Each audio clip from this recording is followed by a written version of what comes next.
You know, I kind of overlooked the fact that Kaname is just completely immune to Kyoka Suigetsu. But do you know what that means for his character? And I say I overlooked it because Aizen literally says it himself. But Aizen recruiting the only man who is resistant to Kyoka Suigetsu is a power move. But besides being a power move, it essentially just shows how much he trusts Kaname. But knowing Aizen, we really know he doesn't trust anyone. So when I say trust, he trusts Kaname more than he trusts Gin.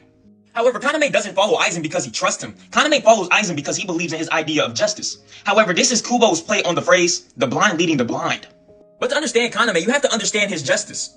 Kaname's friend was unalived by her husband, an act that went completely unnoticed by the Soul Society. Which is honestly another way for Kubo to imply that the Soul Society was narratively blind to her injustice. Just like Kaname couldn't see his friend, he couldn't see the very act of injustice that was done to her, so didn't the Soul Society. However, this led Kaname to getting a twisted version of his friend's justice. Because her justice revolved around peace, which led her to being unalived by her husband, whose justice revolved around the sword. But obviously Kaname wanted vengeance, which is heavily reflected in his justice. But this is where Kaname's character comes full round. Kaname's blindness makes him arrogant. To put it in perfect words, he believes his blindness makes him impervious to the things that people can see. He believes he's above deception.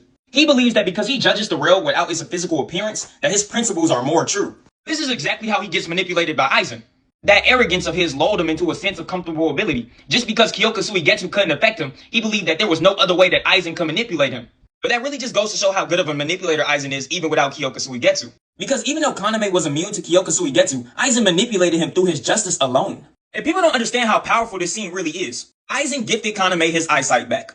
So first off, Kaname already gets his eyesight back from a source of corruption. The first thing Kaname does when he gets his eyesight back is judge the world. He judges his good friend Kamamura. He calls him ugly as soon as he sees him. And Kaname is a fucking bug.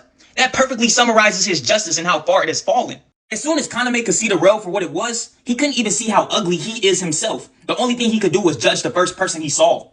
Kaname was far more blind to his sense of justice than he ever was physically. But let me know what y'all think down below. I get really passionate about this topic because this is really one of those underrated Kubo writing moments.